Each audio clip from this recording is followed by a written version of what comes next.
Hello and welcome to the Beyond Shakespeare podcast. I am your host, Robert Crighton, and we are exploring more of Jeronimo, or the first part of Heironimo, by author TBA. We explored the first three quarters of this play last time, and just to confuse you all, or for that matter, to use this session as a sort of sneaky way of forcing you to explore Jeronimo, while even though you only came here to watch the Spanish tragedy, we will move into the Spanish tragedy once we've finished with Jeronimo today, or for that matter, before Jeronimo has finished with us.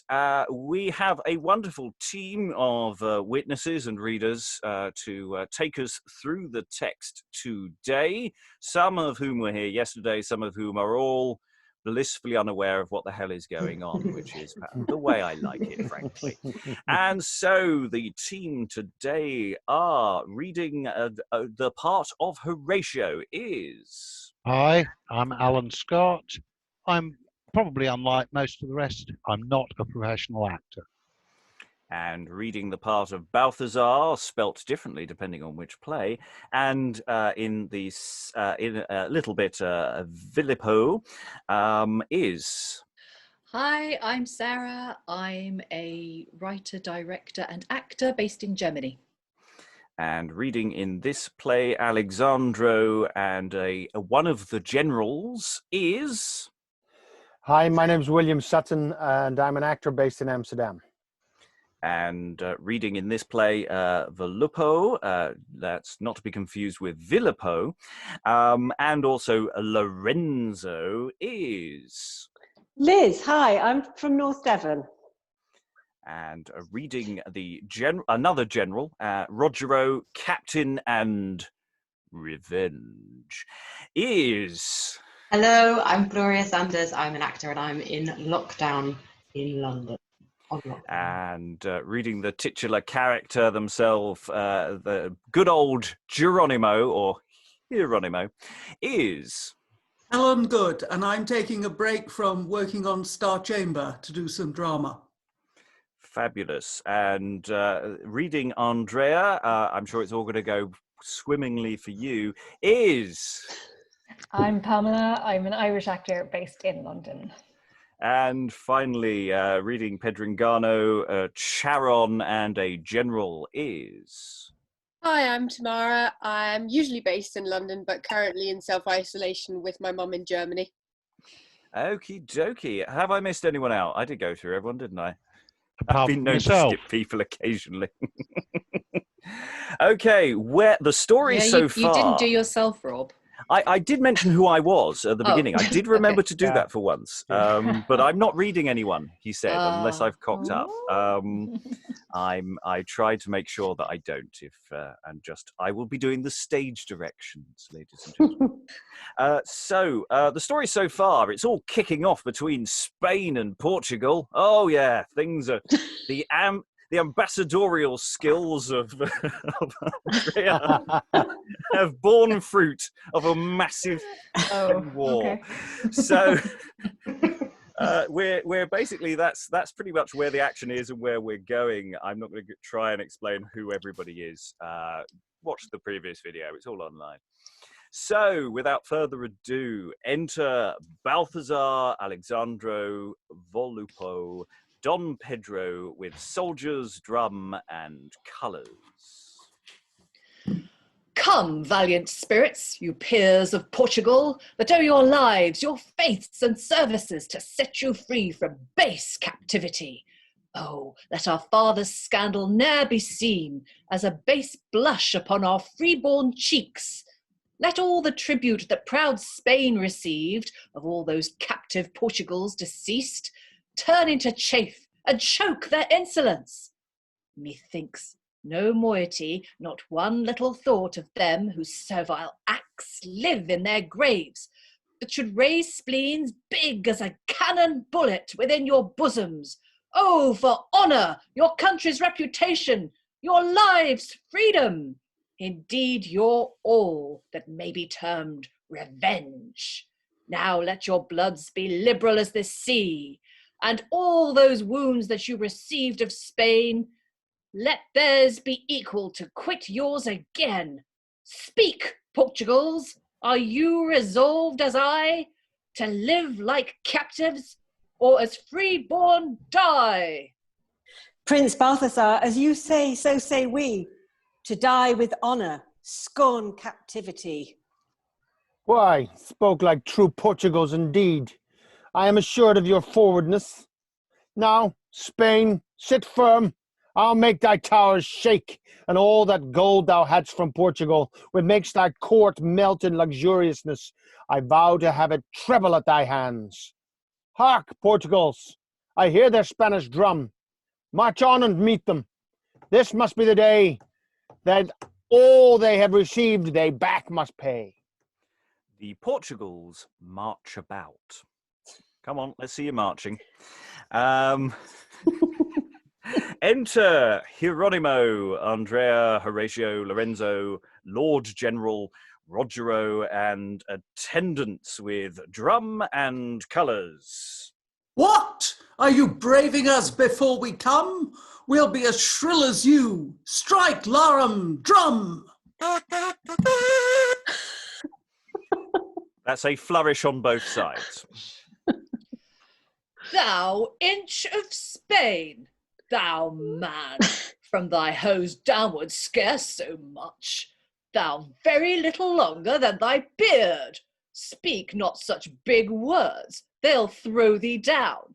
Little Jeronimo, words greater than thyself, it must not be. And thou long thing of Portugal, why not?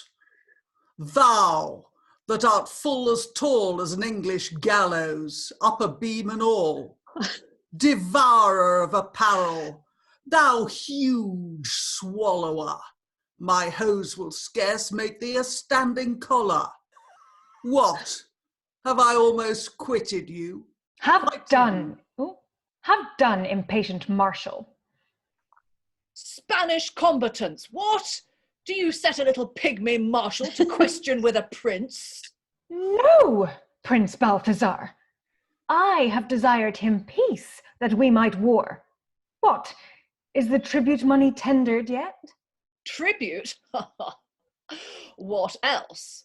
Wherefore meet our drums but to tender and receive the sums of many a bleeding heart which, ere sun fall, shall pay dear tribute, even their lives and all. Prince Balthazar, I know your valiant spirit. I know your courage to be tried and good. And yet, O Prince, be not confirmed in blood. Not that I taste of fear or cowardice, but of religion, piety, and love to many bosoms that yet firmly move without disturbed spleens. Oh, in thy heart, weigh the dear drops of many a purple part that must be acted on the field's green stage, before the evening dews quench the sun's rage. Let tribute be appeased and so stayed, and let not wonted fealty be denayed to our desertful kingdom. Portugals, keep your forefathers' oaths that virtue craves. Let them not lie forsworn now in their graves, to make their ashes perjured and unjust, for heaven can be revenged on their dust.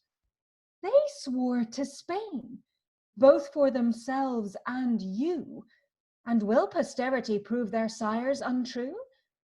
This should not be 'mong men of virtuous spirit.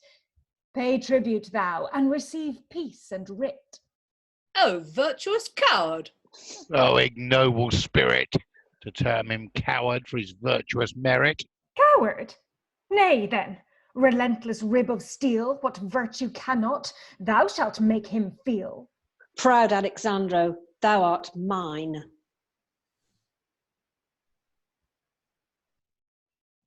And thou, Vollupo, thou art mine. I'll make thee bleed. And thou, Don Pedro, mine.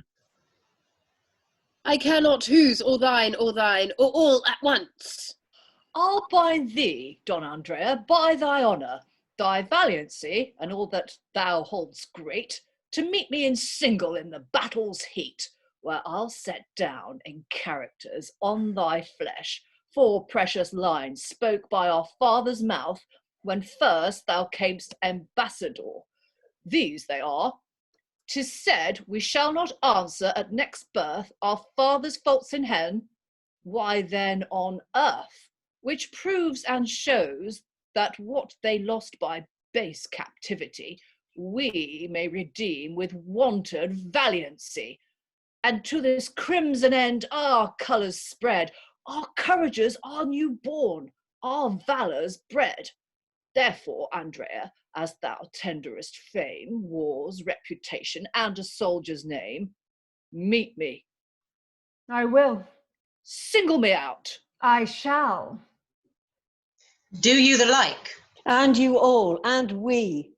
Can we be foes, and also well agreed?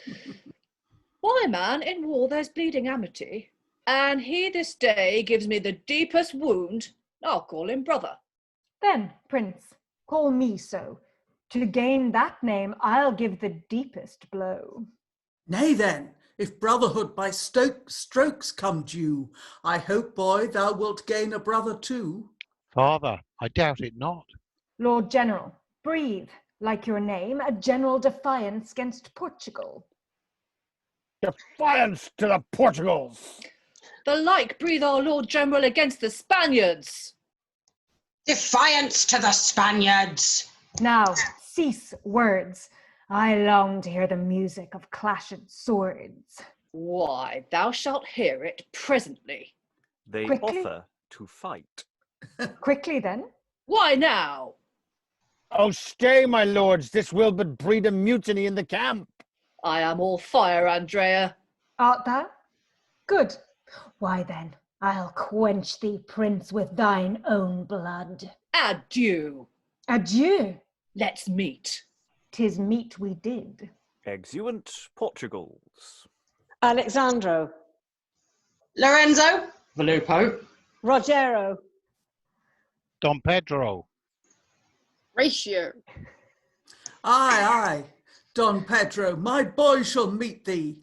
Come, valiant spirits of Spain, valiant Andrea, fortunate Lorenzo, worthy Rogero, sprightly Horatio. Oh, let me dwell a little on that name. Be all as fortunate as heaven's blessed host.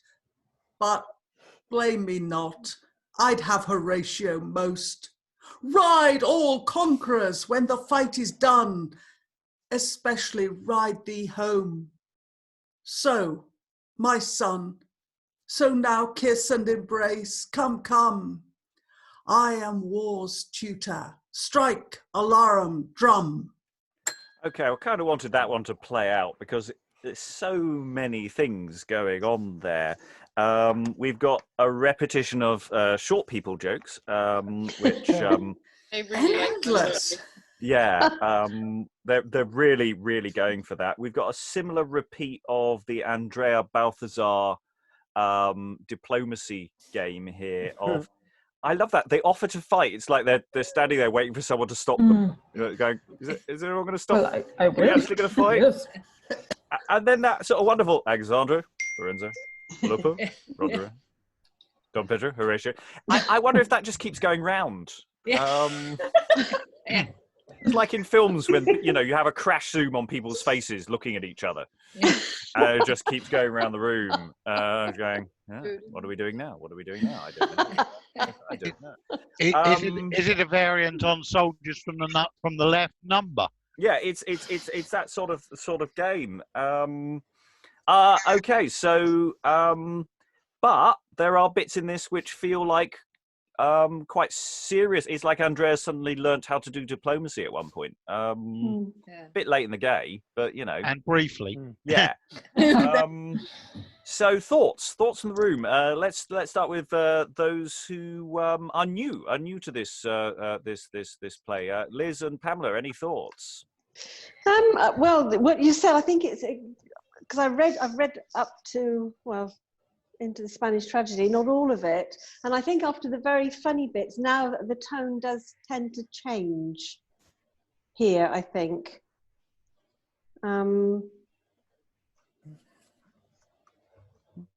Yeah, otherwise, no other thoughts particularly at this moment. That's cool. Pamela, any thoughts? I was quite enjoying the lines, I don't know what happened, I'm going to be honest. But with Andrea and Baltazar, it's like, but, how can we be enemies and yet be such good mates? Like, I'd love to be your brother. So I was quite enjoying that I'm reading it as slightly comedic, even though it obviously is a serious conversation they are about to go to war. So, but there's a levity maybe? Well, that's the ultimate question. Helen raised a hand. Yeah, I'm finding it very difficult to know which side I should be rooting for. I mean, normally when you've got a battle on stage, you've got a war, you are under no illusion as to which side are the good guys. Ed, those who were reading Tamburlaine last week, any thoughts on that?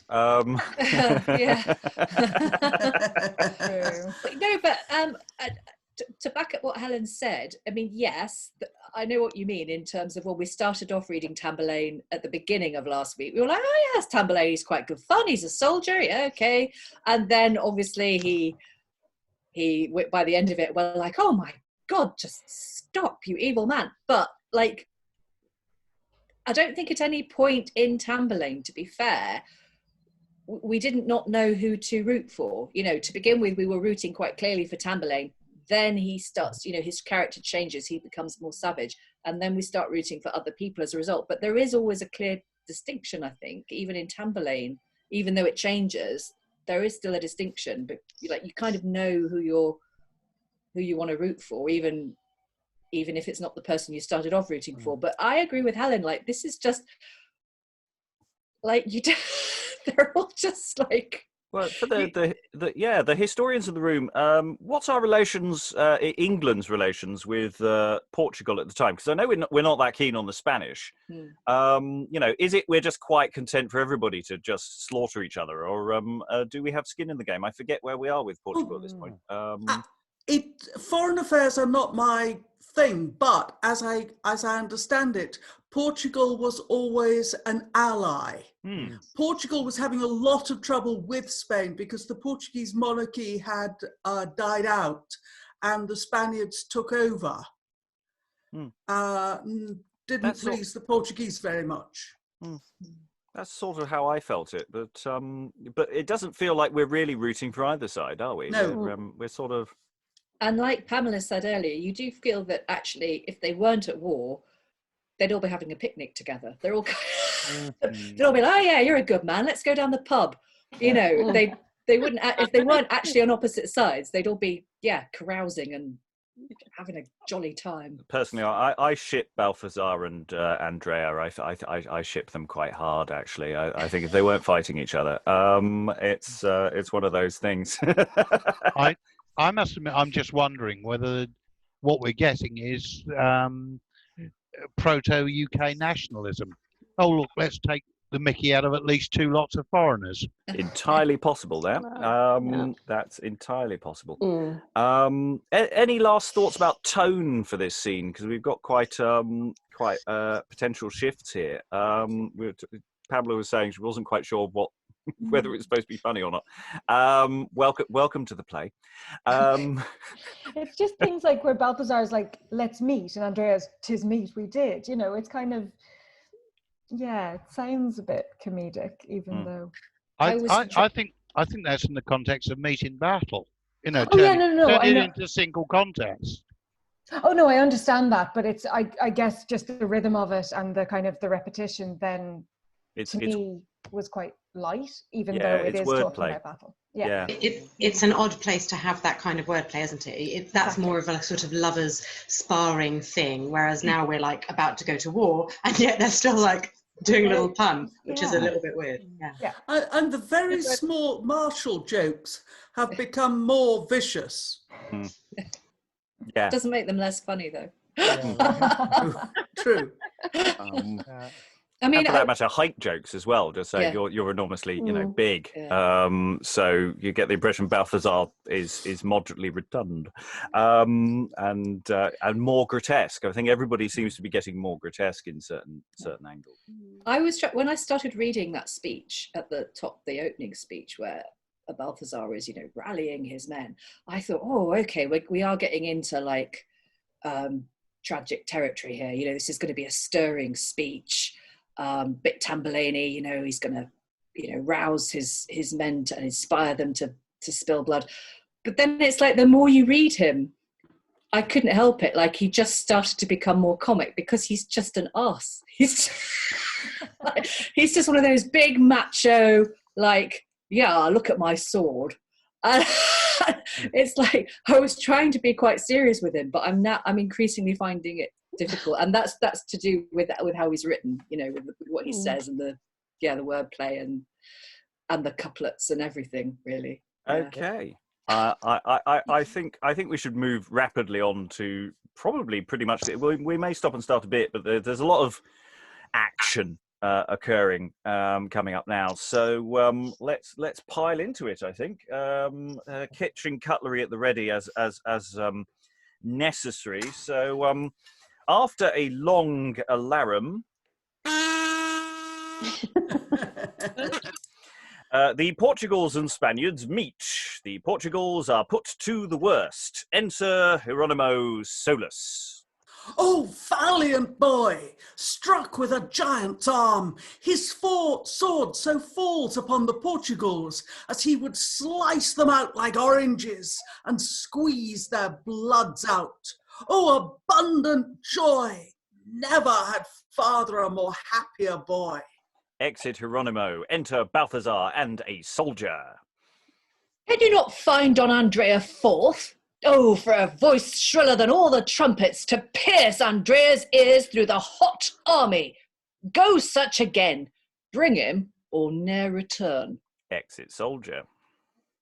Valiant Andrea, by thy worthy blood, thy honoured faith, which thou pawn'st to mine, by all that thou hold'st dear upon this earth, sweat now to find me in the height of blood. Now death doth leap his goods up all at once, and crams his storehouse to the top with blood. Might I now and Andrea in one fight make up thy wardrobe richer by a night? Enter Rogero.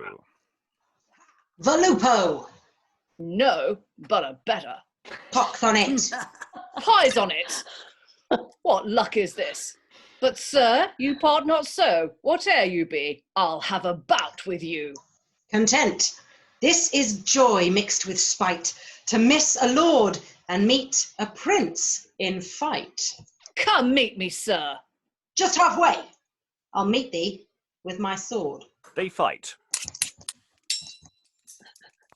Balthazar beats at Rogero. Enter Andrea with a captain.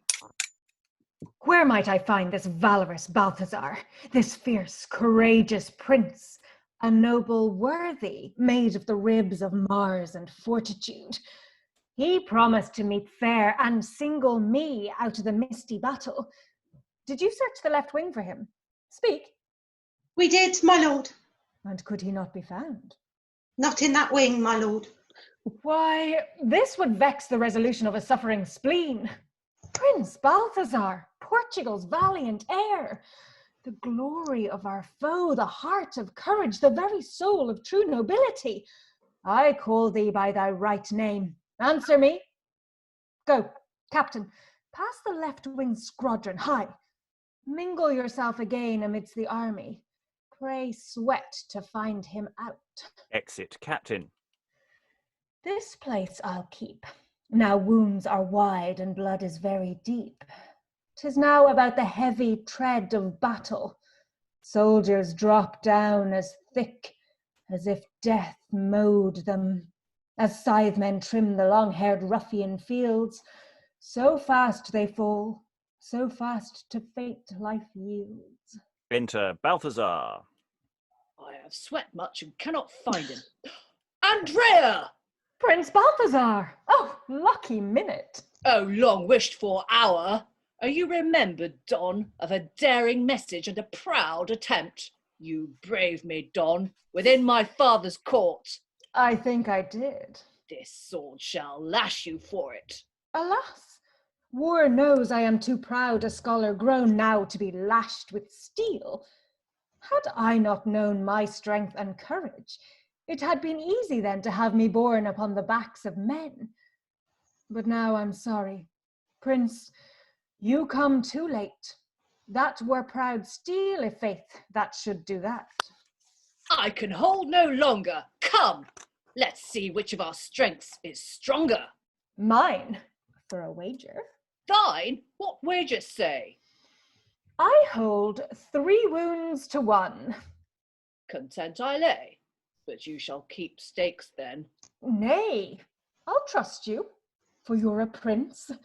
I know you'll pay your due. I'll pay you soundly. Prince, you might have paid tribute as well. Then battles had been stayed. Here's tribute for you. I'll receive it of you, and give you a quittance with a wound or 2. They fight. Balthazar hath Andrea down. However, entered Heironimo and Horatio beats away Balthazar. Thou art a wondrous friend, a happy spirit.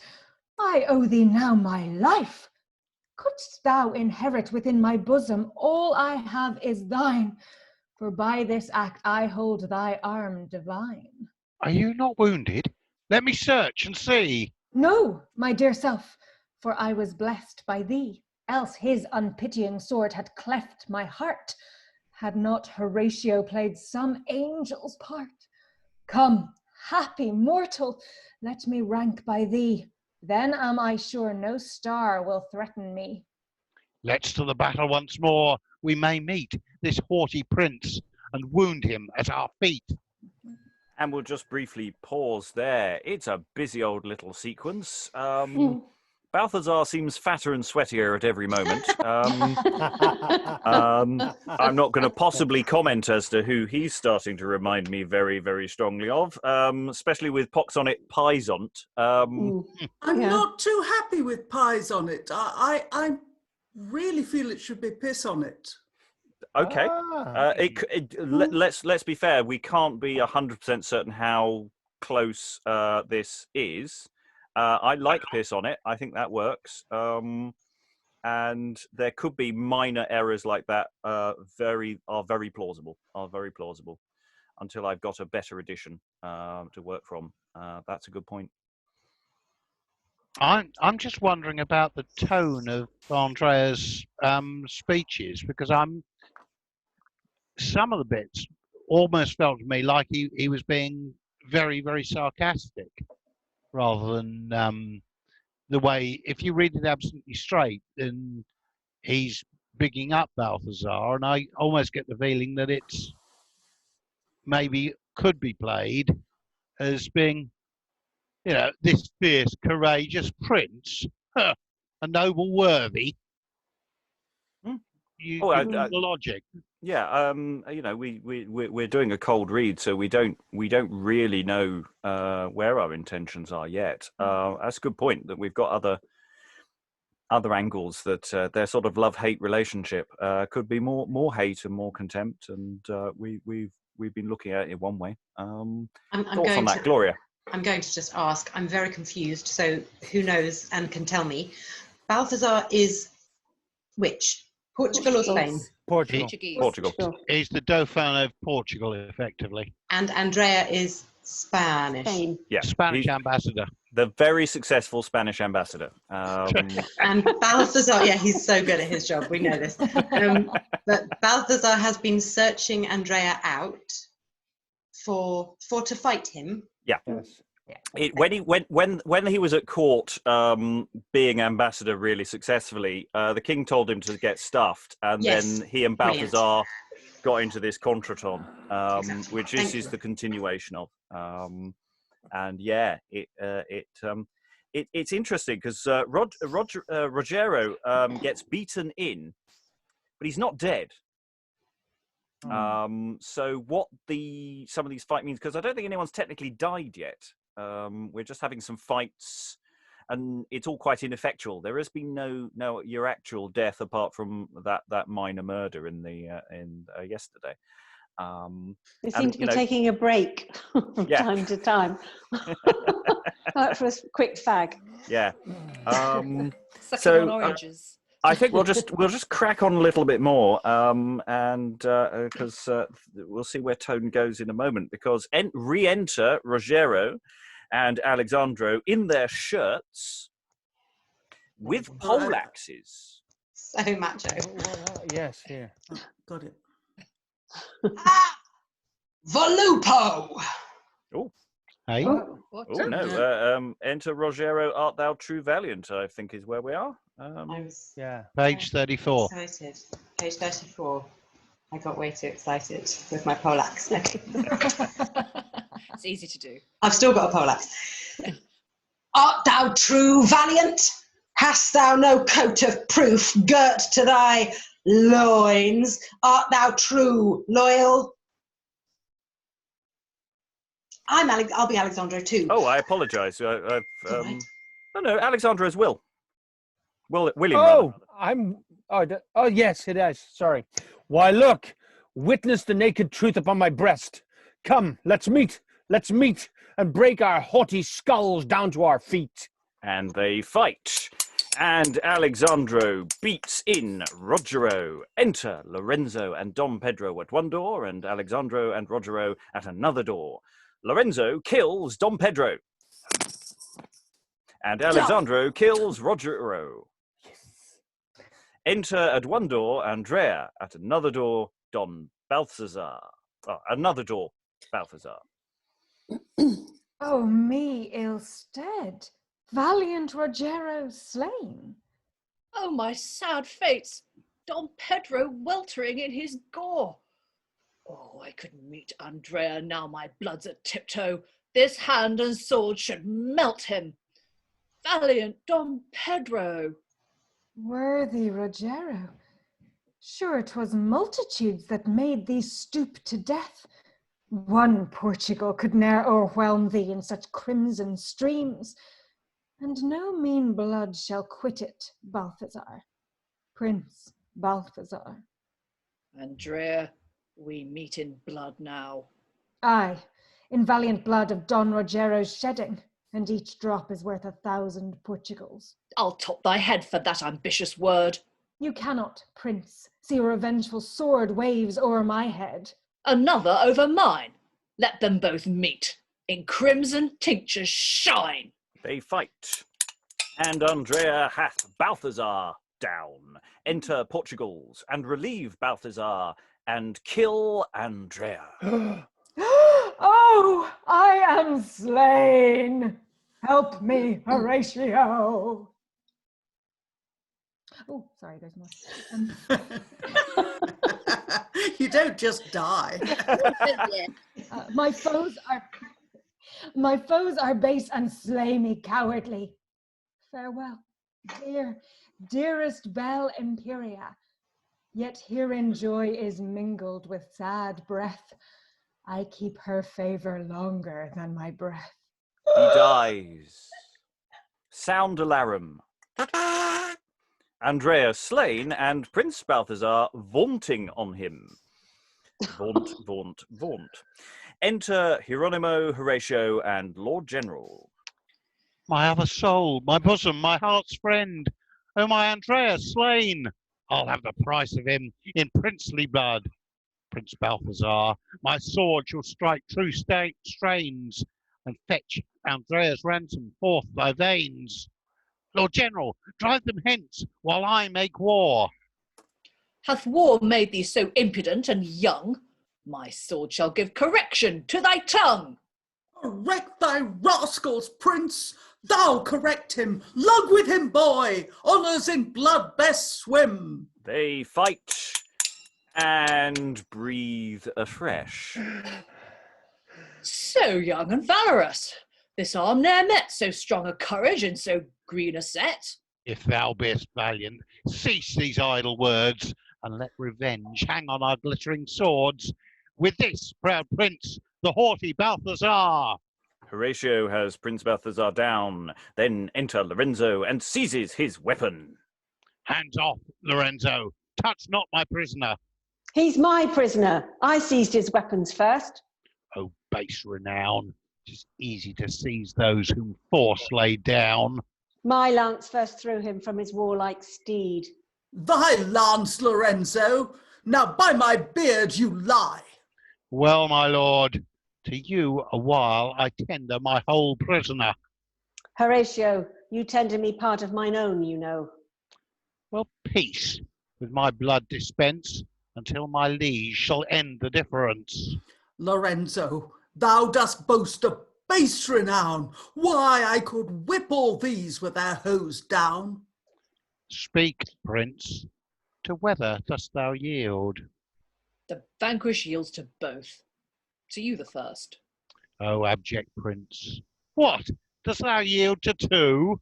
Content thee, boy, thou shalt sustain no wrong. I'll to the king before and let him know the sum of victory and his overthrow. Exit Heironimo. Andrea slain. Thanks to the stars above. I'll choose my sister out her second love. Exeunt Lorenzo and Balthazar. Come, noble rib of honour, valiant carcass. I loved thee so entirely when thou breathest, that I could die, wert to but to bleed with thee, and wish me wounds even for society. Heaven and this arm once saved thee from thy foe, when his all-wrathful sword did basely point at the rich circle of thy labouring heart, thou grovelling under indignation of sword and ruth. O then, step heaven and I between the stroke, but now, alack, must die.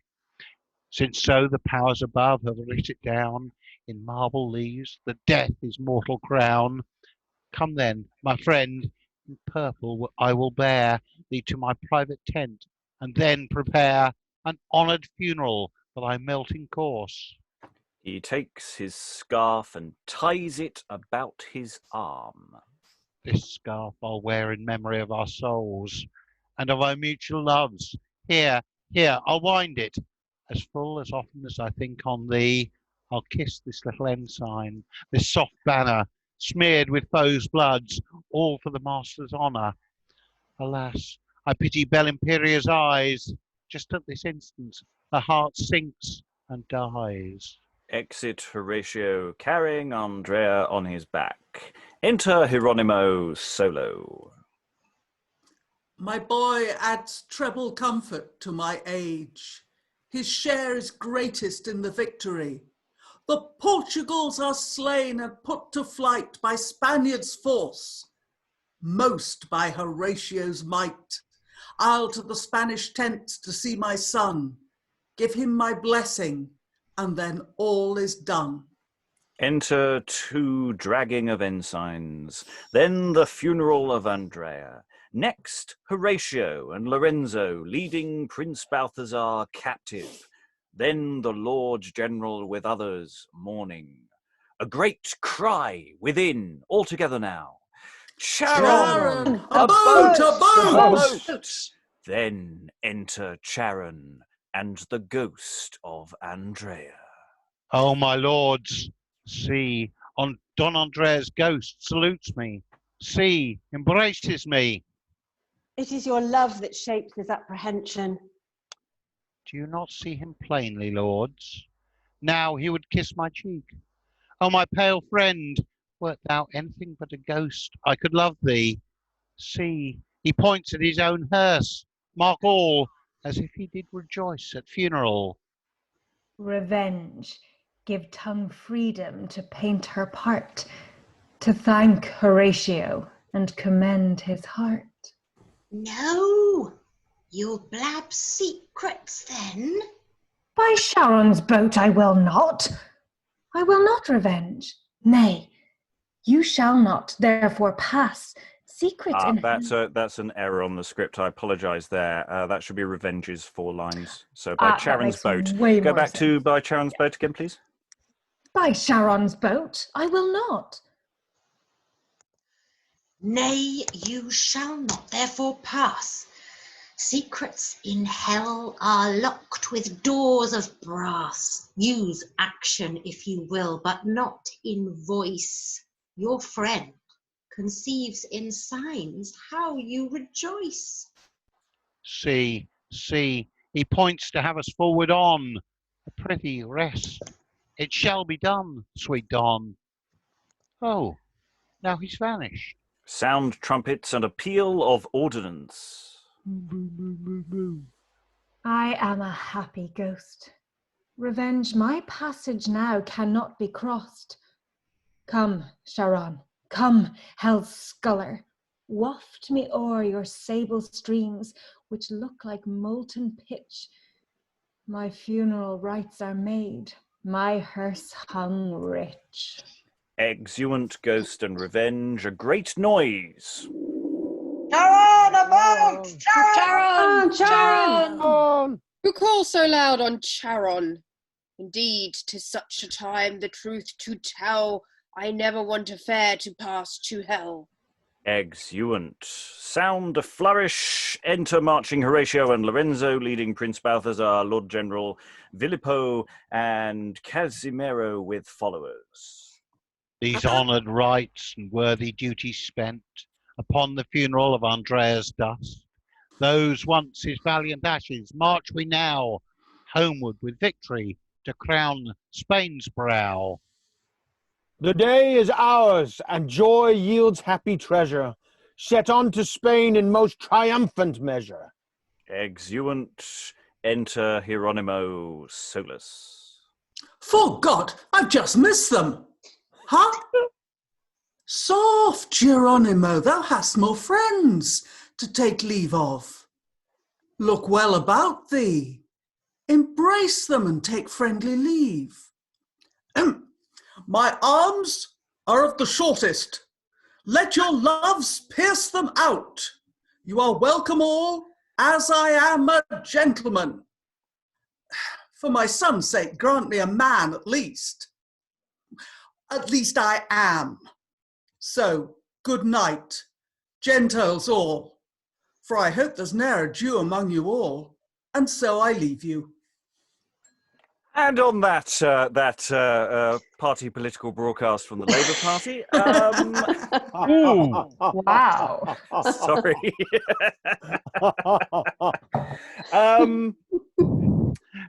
Wow, that's a closing line, isn't it? Yeah. Where did that come from? Yeah, why? From 16th century anti-Semitism. Yeah, I mean, it's just so random. I mean, it's actually quite. It's a shame because that last bit of Geronimo just coming in. Oh, has everybody gone? Oh, they went without me.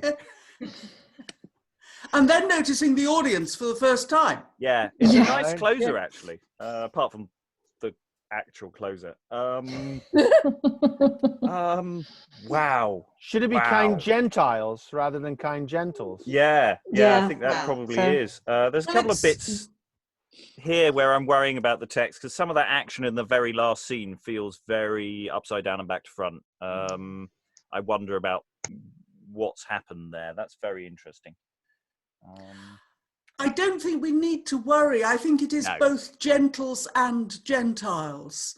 I mean, it's somewhere between the two. I don't think there was much of a distinction at this time. We've had that a In few English. times where the word is spelt or sounded quite similarly. So Right. and used similarly but differently in the same speech. So it got quite serious in places there. You know, that was quite sad. I mean, Andrea's died. You know. Yeah. And that Horatio's speech is quite moving, really. I mean, it is very rich, isn't it? And yeah, I mean, it's I think it's possibly trying to have its cake and eat it, or have its cake and throw it in somebody else's face. It does seem to really at this point jump between two stools, doesn't it? It's really interesting. Thoughts on the room? Because we're done. That's it. Helen, go first. Yes, I've been thinking about, you asked me earlier about Spain and Portugal, but I've been thinking about 1605. And at that point, the enormous emphasis was on peace, that wars were over. Wars were over in Ireland, wars were over with Spain.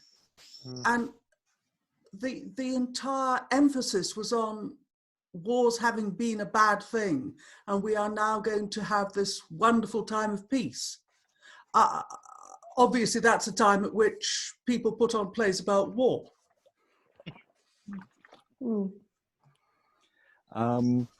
William, I haven't really gone to you very much because you haven't actually had that much dialogue. Thoughts? I just think that Baltazar stirred Andrea onto some of the worst rhyming couplets I've ever heard, and they just sort of descended horribly in that last part. It was like once Andrea was gone, nobody knew how to rhyming couplet anymore. I don't know what's going on there. I am just magnificently confused by this play. Yeah. I don't know what to make of it. I really don't.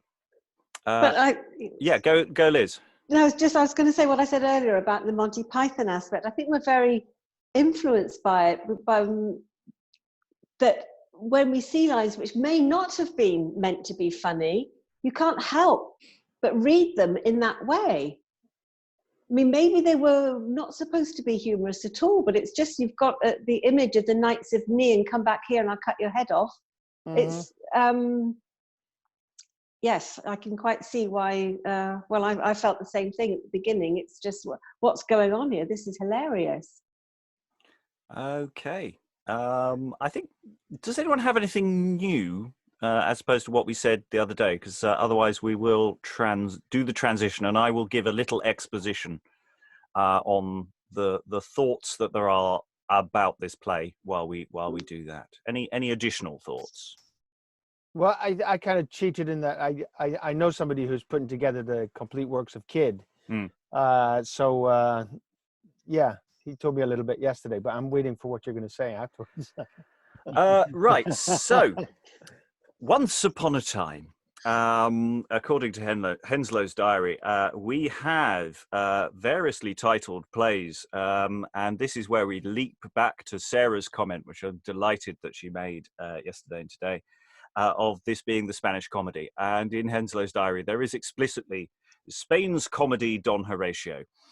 And I'm very much cribbing these thoughts from this particular book, Beyond the Spanish Tragedy, which is I think a rather good bit of work. I'm sure the internet out there and people out there may know of better or worse things by Lukas Erne. And the exposition that he puts forward, I find quite convincing, that there's a original comedy of Don Horatio, sometimes called comedy, the Spanish comedy, that existed, and that the Spanish tragedy is explicitly its sequel, that they are a two-part play conceived in the late 1580s, 1590s. What happens is, as is very rarely happens, the sequel runs away with it. And the comedy very quickly disappears. It's there in some of those earlier references in Henslow, but later on it's just the Spanish tragedy, or as it's then known, Jeronimo. And that's the name because everyone names it after the Spanish tragedy, after Heironimo. He's the character you go to. The play is, the Spanish tragedy is known by many people as Heironimo Goes Mad Again, because that's the bit you go to see. You go to see Heironimo go mad. And later in the week, we will go over some of the really fun stories about the Spanish tragedy. What seems to happen is, I say, the Spanish tragedy comedy seems to disappear. And just because it's called a comedy doesn't mean it's an out-and-out farce, like this text seems to be in places. It just means that, hey, 1580s, some Spaniards dying, that must be good news. Jingoistic 1580s Spanish Armada feeling might be there. So plot-wise, it's probably very similar to this. And there are bits of text, which we may have noticed seem a little more serious than other bits, seem to be survivors in some form. because if this play goes out of fashion, goes out of the repertoire, later, 20 odd years later, it seems that a boys' company picks up the text and does an explicit burlesque and adds, as Helen was saying earlier, before we went online, the subplot about the Andrea substitution comedy sequence seems to be an explicit addition, whereas the political background to this story seems to stem from the earlier. A lot of this is supposition. It's based on thoughts, elements of it. But it seems that in 1603-04, according to this particular account, the children of the chapel appear to have appropriated this play and deliberately burlesqued it, because by this point, everyone is making fun of the Spanish tragedy. The Spanish tragedy is this massive popular hit, but it's now 20 years plus years old, and 15 odd years old, and it's starting to show its age. And so you will find the Spanish tragedy references all over the shop and in lots and lots of plays. And it's imminently spoofable. But of course, if you don't own the rights, and rights are a slightly complicated thing in early modern times, but stealing other people's plays and staging them was not necessarily a good idea. Bad things happen. So taking a play that's been dropped and burlesquing that as a way of burlesquing the Spanish tragedy is a very legitimate way of going in. And that seems to be the best argument I've come across as to what has happened with this text. It does seem explicitly a spoof, what we'd call today a spoof. And you know, yes, some of the original play may be surviving in there, but a lot of it explicitly isn't. Because I as we said last time, and the reason I didn't say this straight out is, you know, I wanted to see what the room brought out, and I think we really much came to pretty much this is what the room has said, actually, from the few clues we put out there. I may look back and find I've just been telling you this subconsciously and I haven't noticed, and I've just led the witnesses more than I intended. William, does that sort of chime with what you've been hearing? That's exactly what I've been hearing. That it's late by the boys in the chapel. Because I said basically, you know, there are definitely big fat fingerprints all over this play. And they very much belong to kids who are finger painting their way through a play. That's really what I think. Wiggins dates it around 1602. So my friend dates it another year later. Yeah, but, it's that area. You know, Wiggins can't have it all, you know. No. But he is good. He is. I only disagree with him very occasionally, and I'm very careful not to put my head above that parapet. So, that seems to be, we seem to be in chime with where the Academy has this. But thoughts on the internet are, of course, available. Throw them at us if you have a differing opinion. This is on YouTube soon, so by all means discuss. Has everyone managed to turn the page, as it were? Spanish tragedy. Spanish tragedy coming up. So, in whatever order this came about, this is the Spanish tragedy by Kyd, Thomas Kyd. We're pretty much certain that's definitely who it's by, for lots and lots of very good reasons. You will notice many differences. We are not doing any of the additions. That the play lives for a long time. It gets some additional text. It makes it a little hard for us to get through the whole play if they were in. And also, I kind of wanted to try and start from this position. I'll probably one day come back to it and look at all the additions. But for the moment, we're aiming to try and get back to the source, if such a thing exists. In terms of lots of things, you will notice that this is quite a different play. We were talking about how the last play was very concise. It got to the point very, very quickly. You may not feel that's quite the case here. So I will advise, especially anyone with long speeches, keep it moving. keep it moving forward. Your temptation may be to luxuriate, resist that, except for moments of if you really feel you've earned it. Is everyone on the same page? Fabulous. I think so. Looking at it, it's a hell of a size cast, isn't it? Yeah. Later in the week, we may have trouble. Let's see how it goes. It's a bit of a beast, this one. So, eyes down for the first round. Enter the ghost of Andrea, and with him, revenge. Do we feel we've left off on the cliffhanger from the end of the previous episode? When this eternal substance of my soul did live imprisoned in my wanton flesh, each in their function serving others' need, I was a courtier in the Spanish court. My name was Don Andrea. My descent, though not ignoble, yet inferior far to gracious fortunes of my tender youth. For there in prime and pride of all my years, by duteous service and deserving love, in secret I possessed a worthy dame, which hight sweet Belle Imperia by name.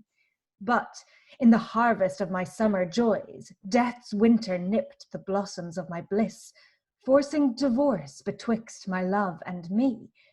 For in the late conflict with Portugal, my valor drew me into danger's mouth, till life to death made passage through my wounds. When I was slain, my soul descended straight to pass the flowing stream of Acheron. But churlish Charon, only boatman there, said that my rites of burial not performed, I might not sit amongst his passengers. Ere Saul had slept 3 nights in Thetis' lap, and slaked his smoking chariot in her flood, by Don Horatio, our knight marshal's son, my funerals and obsequies were done. Then was the ferryman of hell content to pass me over to the slimy strand that leads to fell Avernus' ugly waves. There, pleasing Cerberus with honeyed speech, I passed the perils of the foremost porch. Not far from hence, amidst 10,000 souls, sat Minos, Aeacus, and Ramadanth, to whom no sooner gan I made approach to crave a passport for my wandering ghost, but Minos, in graven leaves of lottery, drew forth the manner of my life and death. This knight, quoth he, both lived and died in love, and for his love tried fortune of the wars, and by war's fortune lost both love and life. Why then, said Aeacus, convey him hence, to walk with lovers in our fields of love, and spend the course of everlasting time under green myrtle trees and cypress shades. No, no, said Ramadanth, it were not well with loving souls to place a martialist. He died in war, and must to martial fields, where wounded Hector lives in lasting pain, and Achilles' myrmidons do scour the plain.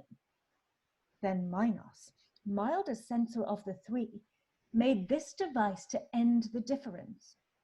Send him, quoth he, to our infernal king, to doom him as best seems his majesty. To this effect my passport straight was drawn, in keeping on my way to Pluto's court. Through dreadful shades of ever-glooming night, I saw more sights than 1,000 tongues can tell, or pens can write, or mortal hearts can think. 3 ways there were. That on the right-hand side was ready way unto the foresaid fields, where lovers live and bloody martialists by either sort contained within his bounds. The left-hand path, declining fearfully, was ready downfall to the deepest hell, where bloody furies shakes their whips of steel, and poor Ixion turns an endless wheel, where usurers are choked with melting gold, and wantons are embraced with ugly snakes, and murderers groan with never-killing wounds, and perjured wights scalded in boiling lead, and all foul sins with torments overwhelmed. Twixt these 2 ways I trod the middle path, which brought me to the fair Elysian green, in midst whereof there stands a stately tower, the walls of brass, the gates of adamant. Here, finding Pluto with his Proserpine, I showed my passport, humbled on my knee, whereat fair Proserpina began to smile, and begged that only she might give my doom. Pluto was pleased, and sealed it with a kiss. Forthwith, Revenge, she rounded thee in the ear, and bade thee lead me through the gates of horn, where dreams have passage in the silent night. No sooner had she spoke, but we were here, I wot not how, in twinkling of an eye. Then know, Andrea, that thou art arrived where thou shalt see the author of thy death, Don Baltazar, the Prince of Portingal, deprived of life by Bel Imperia. Here, sit we down to see the mystery and serve the chorus in this tragedy. And thus ends the story so far. Opening. Yeah, thoughts in the room. I don't want to. This is the opening of the play. We have this long speech, appearance of Revenge. Thoughts. It's very setting it up to be, an entirely different realm, isn't it? There's the mention of heaven and hell in the first. I think is it one of Lorenzo's first speeches, and then here we've literally been brought down to hell, haven't we? Or literally. Well, or down to hell and then back to earth. I believe, and I'm not an expert on this, that actually some of the mythology here is a bit confused, and that Kyd might have actually got some stick for slightly muddling some of the details here. Some sticks. Yeah. Ooh. Thank you. Here all week, try the veal. Yeah, absolutely. And I think it doesn't matter to the audience whether the details are correct. It's world building, isn't it? It's world building. Yeah. We've had Radamanth before. We mentioned, got a passing reference in Tamburlaine the other week. I said we'd hear from him again. How do you say it? Oh, Sir Alan. It feels to me, the verbal style is very different to what we've just done. It feels much more akin to what we were doing last week with Tamburlaine in terms of the flowing of the words. So presumably because it was aimed for an adult cast rather than a boys cast. Well, not necessarily, but certainly it's from a closer to the time. I mean, the Tamburlaine and this are orbiting each other in terms of dating, so it's a different audience, it's a different time. Most of it. It's interesting in this we've got Portingals rather than Portugal, and that sort of feels like a more 1570s, early 1590s kind of thing. He made the right choice there because the different choices, he's ended up in the fair Elysian green, so the mythological Elysian field. So he's not in a bad place. No, he's gone on a journey, hasn't he? He's gone down and he's come back up again, or along those lines. It is interesting that they're using the Greek/Roman muddled, but still the Greek-Roman underworld rather than actual hell. I think. Isn't it also a little bit like Dante with the different levels also? There's the circles of hell. But there's also, I think what's happening is that finally we've got one voice. This feels like one author setting up the play. We also got the honeyed speech came in, again, something which was plagiarized and pastiched in the Jeronimo that we've just finished. That was all over that play. But here we've had the first mention of it. Pleasing Cerberus with honeyed speech. Right. And it's Radamanth is what I'm... Sorry, I could not say that word. Yeah. That's all right. I liked Ramadan was good. I know, I'm saying totally the wrong thing, but I'm going with it. Radamanth. Yeah, it has a lovely, Radamanth quality to it. I love it as a word. So yeah, it's a very, if you didn't see the previous play, which probably disappeared without trace very, very quickly, potentially we can't be certain of that, but so it's setting out the stall so that any casual viewer knows what the hell is going on. Possibly in too much detail, but that's what blue pencils were invented for. Any additional thoughts on this opening? It feels very strong. Sarah, I see a wave. Yes, I have a thought. Presumably this is because the original Spanish comedy was burlesqued, and that's what we're reading, or that's what we've just read. Because here it says quite clearly that Balthazar has murdered Andrea. He's responsible for his death, but actually in the play we've just read he wasn't. Yes, that's right. I was hoping someone would bring that up. So but I assume that's because perhaps he was in the original play, and then when it was spoofed it got changed, or I don't know, but presumably in this play, in this version of the truth, Don Balthazar is the murderer. He has run him through. That's what we're taking as fact now, is it? Yeah. I mean, Balthazar is broadly speaking responsible, even if I think the figure that we have in the other play is so grotesque that he would never be allowed. He's got to have a mob of people coming in and doing the coup de grace for him. Additional thoughts, Gloria? I see a waggling hand. Well, on that same line, it's also saying that Bel Imperia's killed Don Balthazar. She will kill him. I think that's a setup, isn't it? Yeah. So is it? It's going to happen. It's a spoiler alert. Yeah. Have no doubt this play will not end well for various people. Though the promise of what revenge is offering here, we shall see. We shall see where this goes. Because Alan. Quick question, Robert. Is there any script extant for the original on which we believe the Heironimo play was based?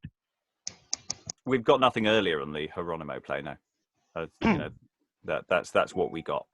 That's what we got. 1605 and nary jot else. That's why we have to make all these assumptions and suppositions, which could be overturned. Who knows? Okay, let us, I think, move forward as we're going to move into some real world action. Let's leave the ghosts behind. And we have the King of Spain. Who have I got down as king? Have I got anyone down as king? Occurs to me, have I not given out anyone as king? Is it on the? I don't see it on my list. You see, I've just suddenly occurred to me. I've not actually made anyone the King of Spain. So, just looking ahead to the scene. King of Spain, who's he going to talk to? Quite a few people. Who's free? Who's not doing it? He's in it. Alexandro is Castile. No, can't be. I think Gloria, can you be the King of Spain? I think you're free. I am, if this general is not the Spanish general. Oh, no, he is. No, it's damn. Andrea is also the Viceroy. You're down as a captain, so no, you're not that sorry, general. Tamara. That's my general. I was just going to say that. That is your general. Yes, you're free. So if you could be the King of Spain, I apologise for that, ladies and gentlemen. I knew it was going too well. Okay, so we have the King of Spain, played by Gloria. We have the General, who is being played by Tamara. We have the Duke of Castile, which is William, I think, and Heironimo, still played from the previous by Helen. Go scene 2. Now say, Lord General, how fares our camp? All well, my sovereign liege, except some few that are deceased by fortune of the war. But what portends thy cheerful countenance? And posting to our presence thus in haste, speak, man, hath fortune given us victory? Victory, my liege, and that with little loss.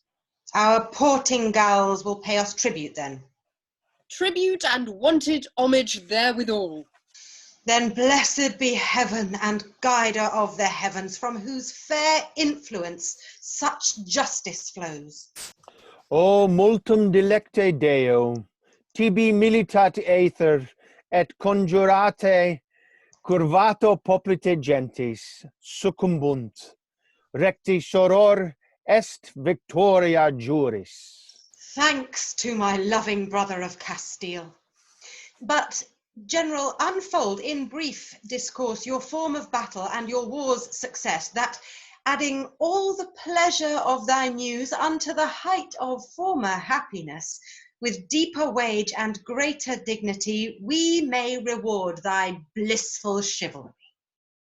Where Spain and Portugal do jointly knit their frontiers, leaning on each other's bound, there met our armies in their proud array, both furnished well, both full of hope and fear, both menacing alike with daring shows, both vaunting sundry colours of device, both cheerly sounding trumpets, drums, and fifes, both raising dreadful clamours to the sky that valleys, hills, and rivers made rebound, and heaven itself was frighted with the sound.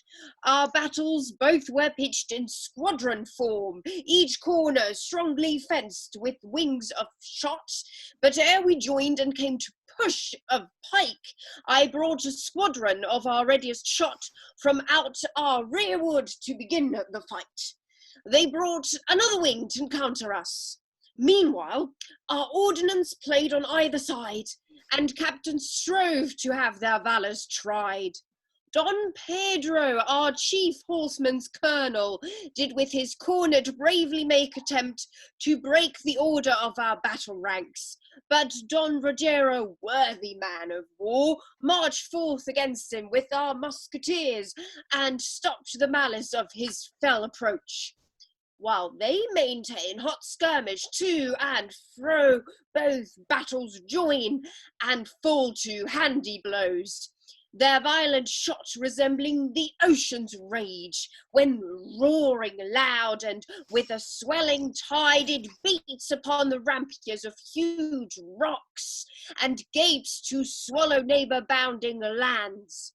Now, while Bellona rageth here and there, thick storms of bullets ran like winter's hail, and shivered lances dark the troubled air. Pede pes et cuspide cuspis, arma sonat armis vir petitoque viro. On every side drop captains to the ground, and soldiers, some ill-maimed, some slain outright. Here falls a body sundered from his head, there legs and arms lie bleeding on the grass, mingled with weapons and unbowed steeds that scattering overspread the purple plain. In all this turmoil, 3 long hours and more, the victory to neither part inclined, till Don Andrea, with his brave lanciers and their main battle made so great a breach, that, half dismayed, the multitude retired. But Baltazar, the Portingal's young prince, brought rescue, and encouraged them to stay here. Hence the fight was eagerly renewed, and in that conflict was Andrea slain, brave man-at-arms, but weak to Balthazar. Yet while the prince, insulting over him, breathed out proud vaunts, sounding to our reproach, friendship and hardy valour joined in one, pricked forth Horatio, our knight marshal's son, to challenge force that prince in single fight. Not long between these twain the fight endured, but straight the prince was beaten from his horse, and forced to yield him prisoner to his foe. When he was taken, all the rest they fled, and our carbines pursued them to the death, till Phoebus, waving to the western deep, our trumpeters were charged to sound retreat. Thanks, good Lord General, for these good news. And for some argument of more to come, take this and wear it for thy sovereign's sake. Gives him his own chain. Tell me now, hast thou confirmed a peace? No peace, my liege, but peace conditional. That if with homage tribute be well paid, the fury of our forces will be stayed. And to this piece the Viceroy hath subscribed. And gives the king a piece of paper. And made a solemn vow that during life his tribute shall be truly paid to Spain. These words, these deeds become thy person well. But now, Knight Marshal, frolic with thy king, for 'tis thy son that wins this battle's prize. Long may he live to serve my sovereign liege, and soon decay unless he serve my liege. Nor thou, nor he shall die without reward.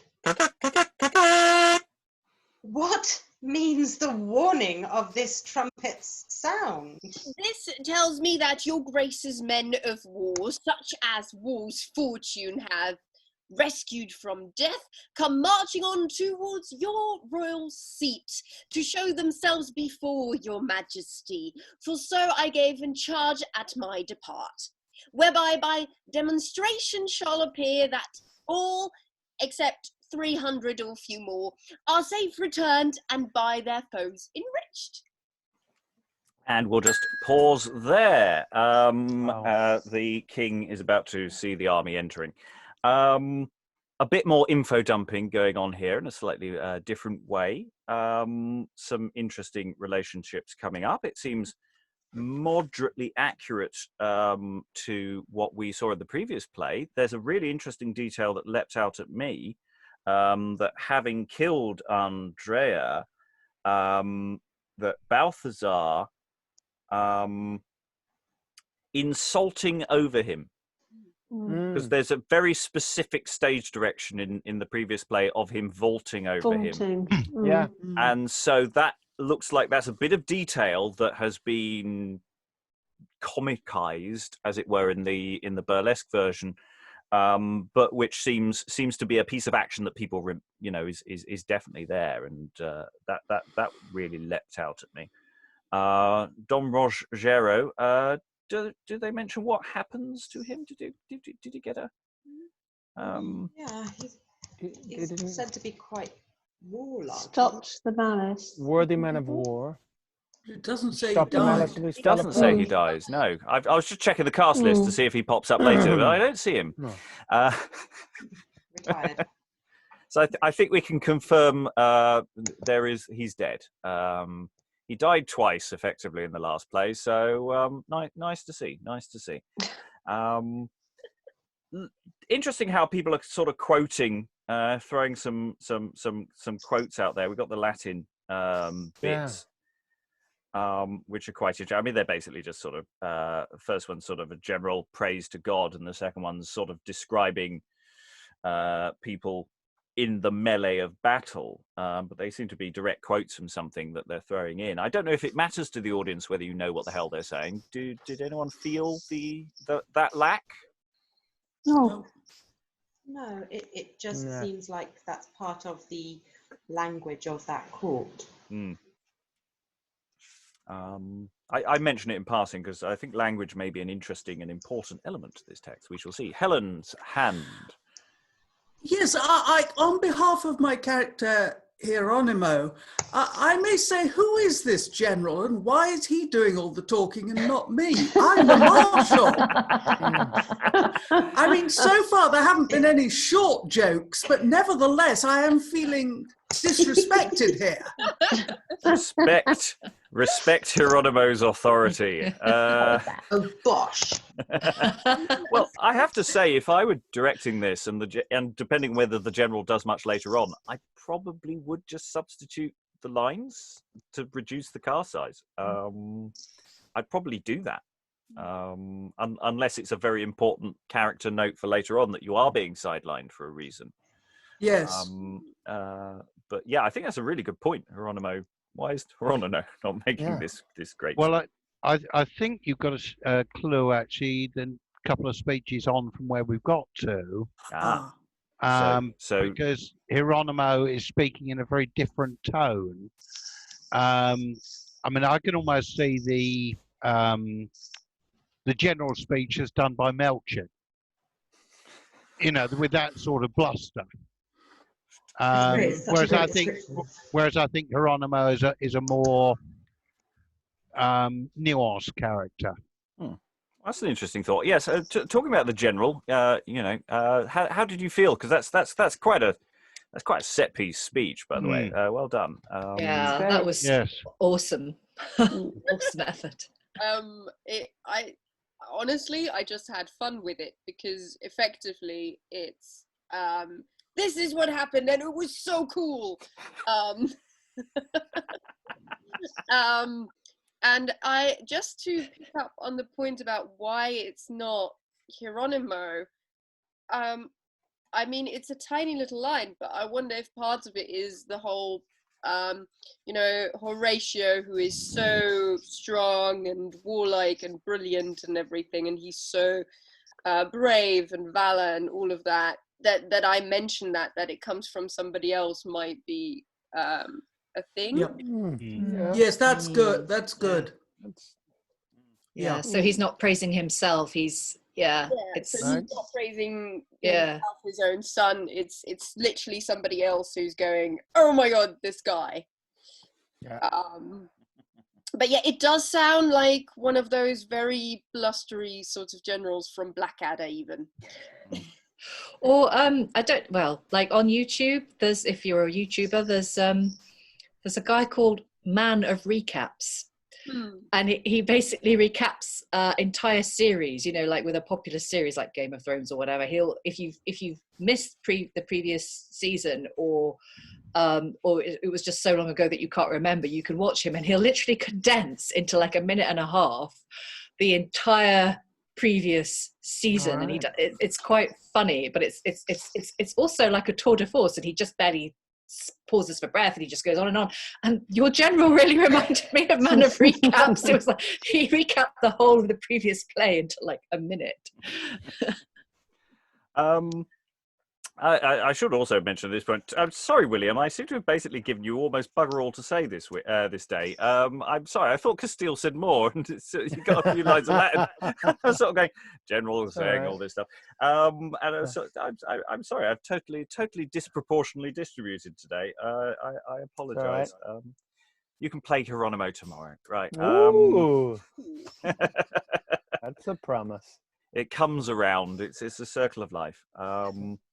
Okay, so I don't quite know actually in your editions where this stage direction lives as we finish this scene off, but I'm just going to say it here and the king can just pass all of their dialogue in one go. So the army enters, Baltazar between Lorenzo and Horatio captive. They enter and pass by as the king is saying, "A gladsome sight, I long to see them here. Was that the warlike Prince of Portingal that by our nephew was in triumph led?" "It was, my liege, the Prince of Portingal." "But what was he that on the other side held him by the arm as partner of the prize?"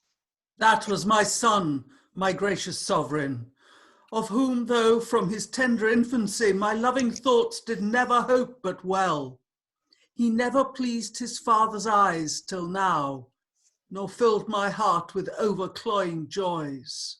"Go, let them march once more about these walls, that staying them we may confer and talk with our brave prisoner and his double guard. Heironimo, it greatly pleaseth us that in our victory thou have a share, by virtue of thy worthy son's exploit." Enter the army once again. "Bring hither the young Prince of Portingal. The rest march on, but ere they be dismissed, we will bestow on every soldier 2 ducats, and on every leader 10, that they may know our largesse welcomes them." So exeunt everyone, off goes the army, except for Baltazar, Lorenzo, and Horatio. "Welcome, Don Balthazar, welcome, nephew. And thou, Horatio, thou art welcome too. Young prince, although thy father's hard misdeeds deserve but evil measure at our hands, yet shalt thou know that Spain is honourable. The trespass that my father made in peace is now controlled by fortune of the wars, and cards once dealt, it boots not ask why so.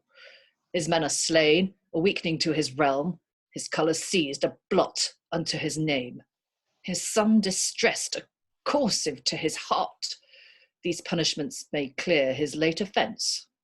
Aye, Balthazar, if he observe this truce, our peace will grow the stronger for these wars. Meanwhile, live thou, though not in liberty, yet free from bearing any servile yoke. For in our hearing thy deserts were great, and in our sight thyself art gracious. And I shall study to deserve this grace. But tell me, for their holding makes me doubt, to which of these twain art thou prisoner? To me, my liege. To me, my sovereign. This hand first took his cursor by the reins. But first my lance did put him from his horse. I seized his weapon and enjoyed it first. But first I forced him to lay his weapons down. Let go his arm upon our privilege. And they let him go. Say, worthy prince, to which didst thou yield? To him in courtesy, to this perforce. He spake me fair, this other gave me strokes. He promised life, this other threatened death. He won my love, this other conquered me. And truth to say, I yield myself to both. But that I know your grace is for just and wise, and might seem partial in this difference, enforced by nature and by law of arms, my tongue should plead for young Horatio's right. He hunted well that was the lion's death, not he that in a garment wore his skin. So hares may pull dead lions by the beard. Content thee, Marshal, thou shalt have no wrong, and for thy sake thy son shall want no right. Will both abide the censure of my doom? I crave no better than your grace awards. Nor I, although I sit beside my right. Then by my judgment thus your strife shall end. You both deserve, and both shall have reward. Nephew, thou tookst his weapon and his horse. His weapons and his horse are thy reward. Horatio, thou didst force him first to yield. His ransom, therefore, is thy valour's fee. Appoint the sum as you shall both agree. But, nephew, thou shalt have the prince in guard, for thine estate best fitteth such a guest. Horatio's house was small for all his train, yet in regard thy substance passeth his, and that just guerdon may befall desert. To him we yield the armour of the prince. How likes Don Balthazar of this device? Right well, my liege. If this proviso were, the Don Horatio bear us company, whom I admire and love for chivalry. Horatio, leave him not that loves thee so.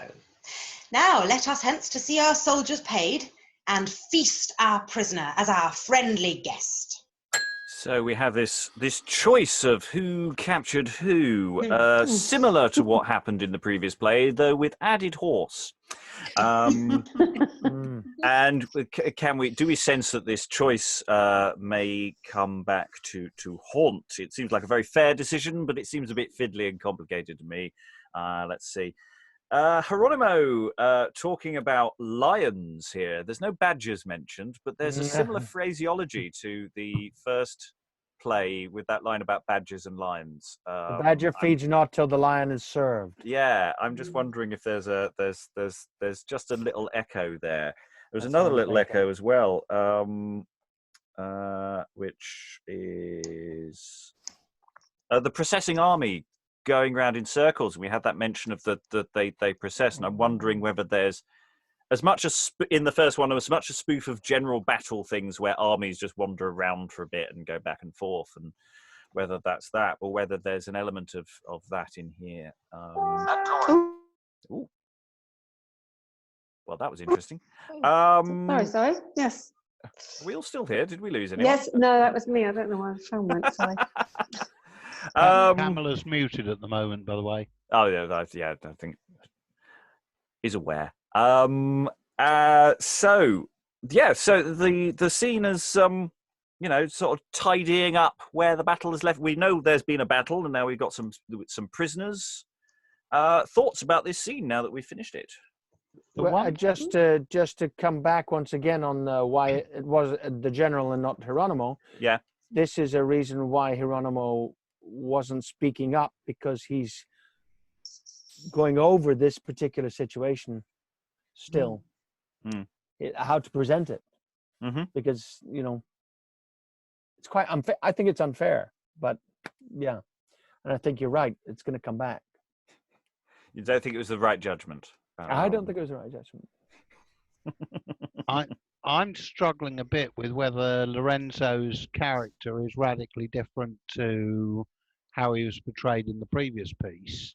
Because we come to see him as a villain and an out and out shit, basically. This one, it's not quite as clear. No, you've still got the rivalry, and I suspect there's going to be an adaptation. You know, that it's been exaggerated, and I think that whole subplot in the previous one is an addition. I wonder though, because Balthazar does say, you know, to him in courtesy, and you know, he says this one spoke to me fairly, this other one beat me up. So I think Lorenzo doesn't come particularly well out of that speech. He's not as grotesque, definitely. No. But he's still not necessarily a nice person. I love Balthazar's line. You know, I just they both did. I'm not getting involved. I'm captive either way, so you sort it out amongst yourselves. Leave me out of this, Governor. Yeah. Because, should Heironimo be getting involved in any of this at all? He should really recuse himself, shouldn't he? That would be the sensible thing. But I mean, he's not a general or anything like that, so it's almost as though he knows his place. He doesn't intervene too much. He's Knight Marshal, though, isn't he? Yes. I'm beginning to think that Knight Marshal is in fact a sort of emeritus to rank, and that in fact he's too old to be involved in the battle. And both in the previous play and in this, in the battle scenes and in the report of the battle, he spent his time rushing around on the outside, urging on his son to greater efforts and dancing with joy every time he gets anything right, which is not the actions of someone with a command responsibilities. He's on logistics, isn't he? Well, I'm not unsure that it isn't a purely honorary title without any command. But he's just about. Which would explain that whole dumb show that set the first play off as well. Yeah. Because the dumb show was about making Heironimo the marshal. Yes. Yeah. No, yeah, that's the Heironimo is, and that question of who's in charge, who has power, and maybe at this point he doesn't really have any power. Maybe there's an element in the first play of that, you know, the war possibly is indirectly his fault. Actually, you could argue. Doesn't he stand up for Andrea being the ambassador? I can't remember. Yeah, he suggests it. Yeah. So you could argue this is all his fault. I almost wonder whether he's echo with the Duke of Placatoro in the Gondoliers. Led his enemy from behind. He found it less exciting. Yes, I think that might be a good point. Let us, before we go into extra time, we have one little scene to do with the Viceroy and Alexandro. So actually, no, William, you do get a speech in this play. Act 1, Scene 3, we have the Viceroy, who is read by Pamela, and Alexandro, read by William, and Villupo, who's slightly different to Vollupo, read in this act by Sarah, I think. So I changed the actor for no readily apparent reason. Is our ambassador dispatched for Spain? 2 days, my liege, are past since his depart. And tribute payment gone along with him? Aye, my good lord. Then rest us here a while in our unrest, and feed our sorrows with some inward sighs, for deepest cares break never into tears. But wherefore sit I in a regal throne? 'Tis better fits a wretch's endless moan. Falls to the ground. Yet this is higher than my fortune's reach, and therefore better than my state deserves. This earth, image of melancholy, seeks him whom fates adjudge to misery. Here let me lie. Now am I at the lowest. Quid asset in terra non habet unde cadat. In me consumsit vires fortuna nocendo. Nil superest ut jam possit obesse magis. Fortune may bereave me of my crown. Here, take it now. Let fortune do her worst. She will not rob me of this sable weed. No, no, she envies none but pleasant things. Such is the folly of despiteful chance. Fortune is blind and sees not my deserts. So is she deaf and hears not my laments. And could she hear, yet is she wilful mad, and therefore will not pity my distress. Suppose that she could pity me, what then? What help can be expected at her hands, whose foot is standing on a rolling stone, and mind more mutable than fickle winds? Why wail I then? Where's hope of no redress? Oh yes, complaining makes my grief seem less. My late ambition hath disdained my faith. My breath of faith occasioned bloody wars. Those bloody wars have spent my treasure, and with my treasure my people's blood, and with their blood my joy and best beloved, my sweet and only son. Oh, wherefore went I not to war myself? The cause was mine. I might have died for both. My years were mellow, his but young and green. My death were natural, but his was forced. No doubt, my liege, but still the prince survives. Survives? Aye, where? In Spain, a prisoner by mischance of war. Then they have slain him for his father's fault. That were a breach to common law of arms. They reck no laws that meditate revenge. His ransom's worth will stay from foul revenge. No, if he lived, the news would soon be here. Nay, evil news fly faster still than good. Tell me no more of news, for he is dead. My sovereign, pardon the author of ill news, and I'll bewray the fortune of thy son. Speak on. I'll guerdon thee, whatever it be. Mine ear is ready to receive ill news. My heart grown hard 'gainst mischief's batteries. Stand up, I say, and tell thy tale at large. Then hear that truth which these mine eyes have seen.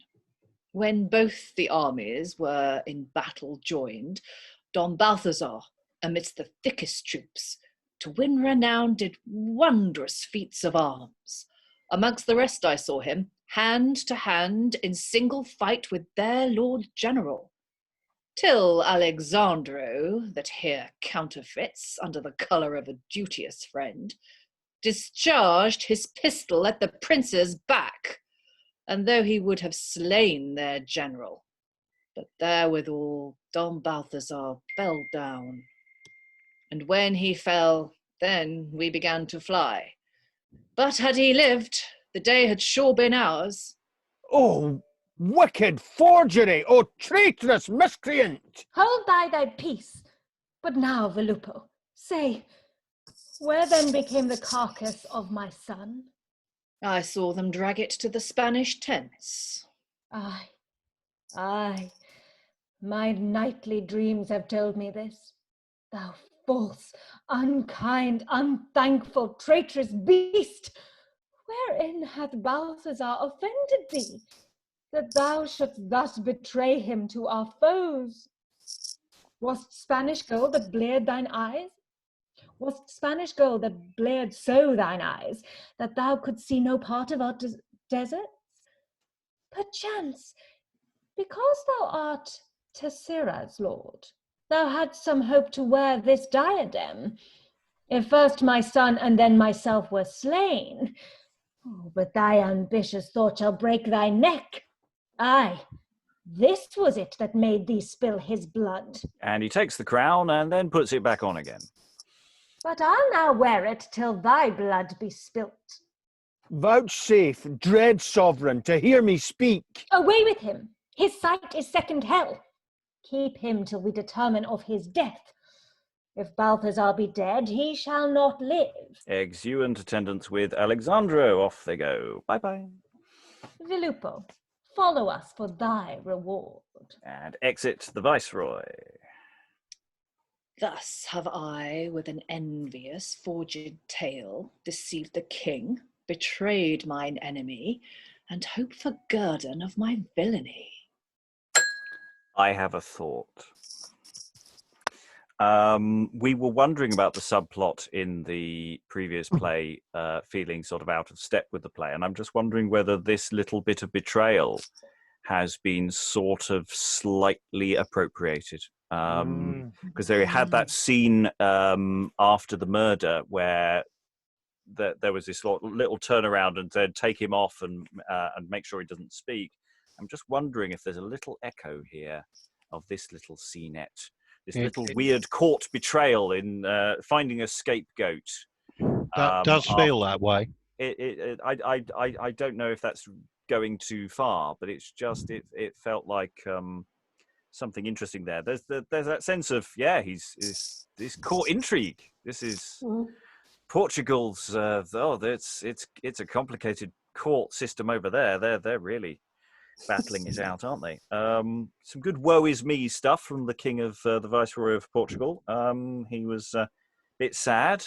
You know, they've lost the money as well as the battle. It's a difficult time. Thoughts from the room? What villainy is this? Yeah. I mean, really, what? And what the hell happened to the Viceroy? Again, this is a completely different king than what we had yesterday, who was a lot more martial and a lot more standing up for himself a little bit.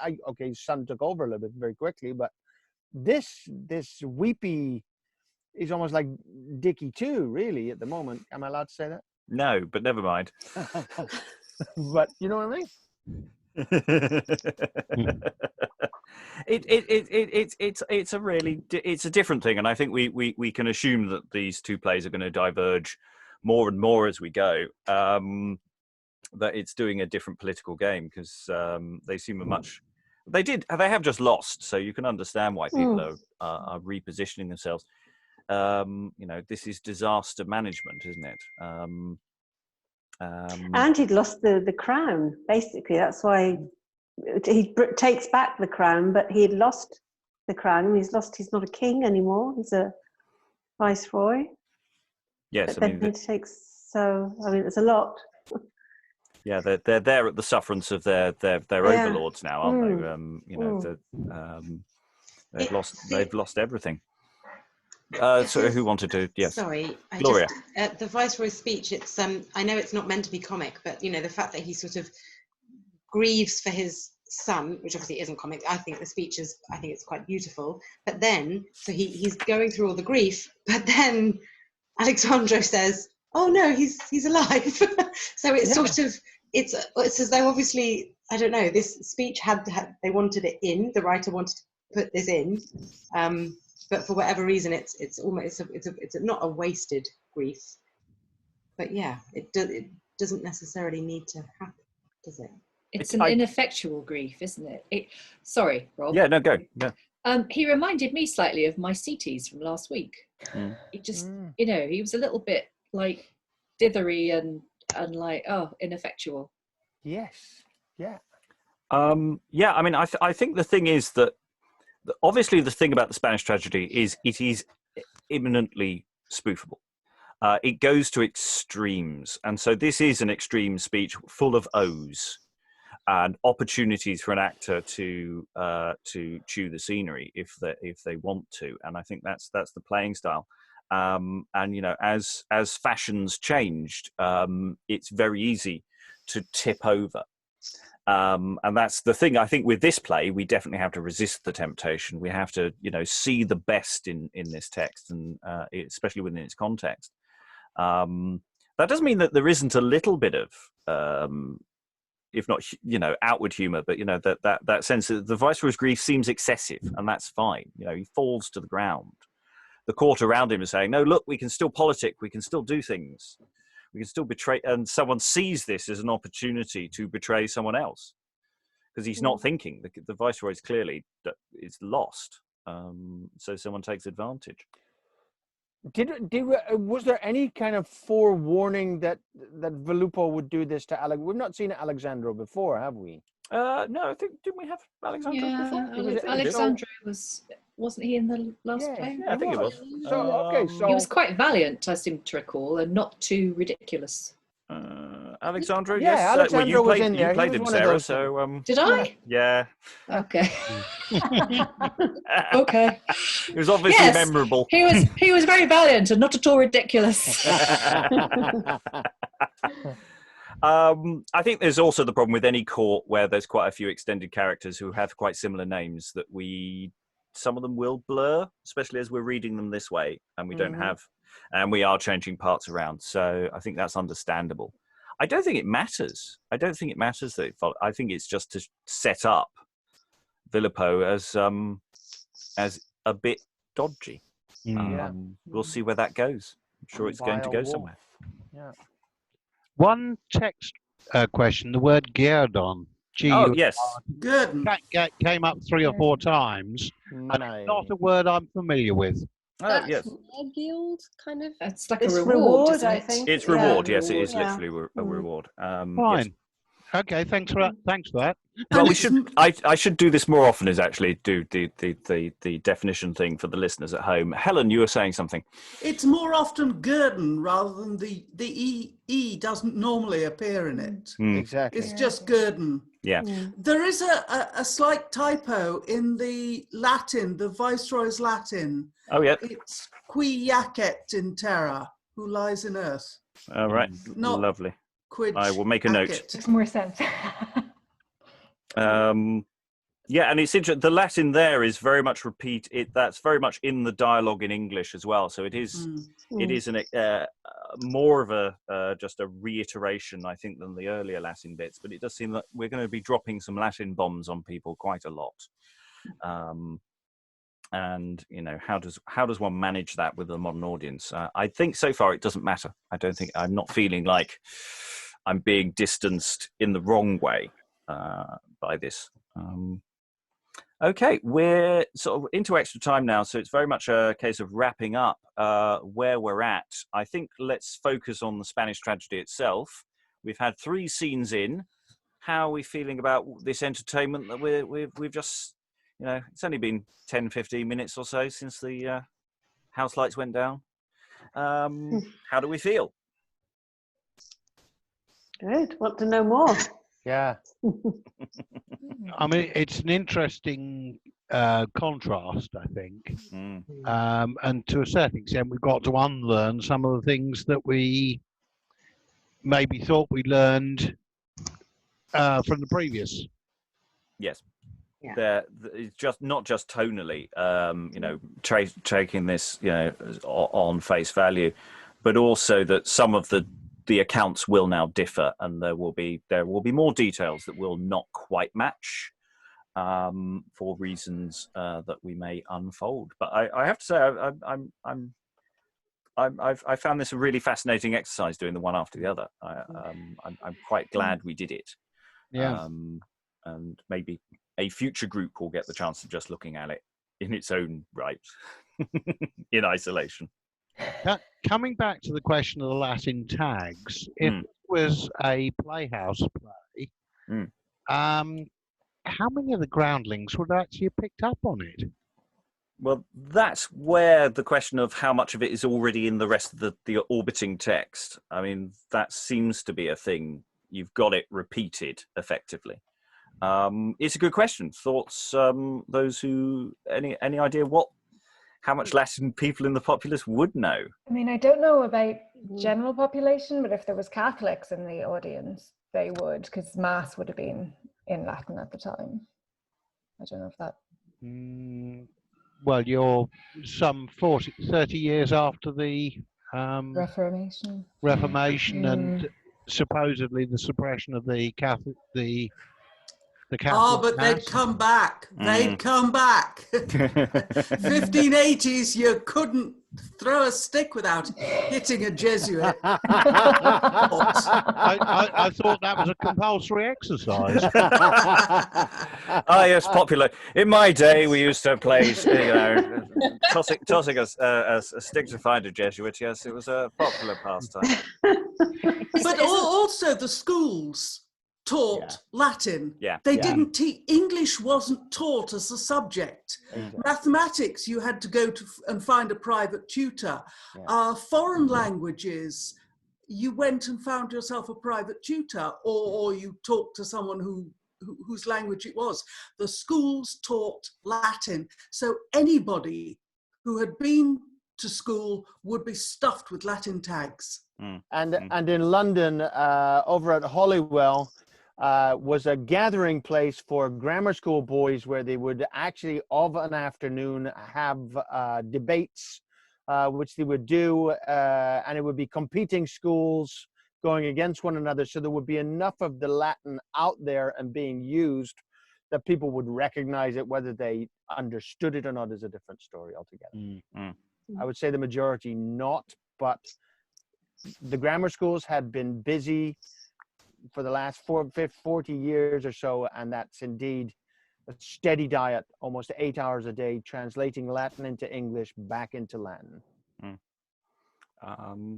Yes. Sorry, Tamara. No, wouldn't they? I was going to say they would learn their rhetoric and all of that from the Latin writers as well. So it's all from the classics, really. That education was. Yes, we have quite a set repertoire and of schooling texts as well. So there's a lot of continuity in the kind of stuff you would learn available out there.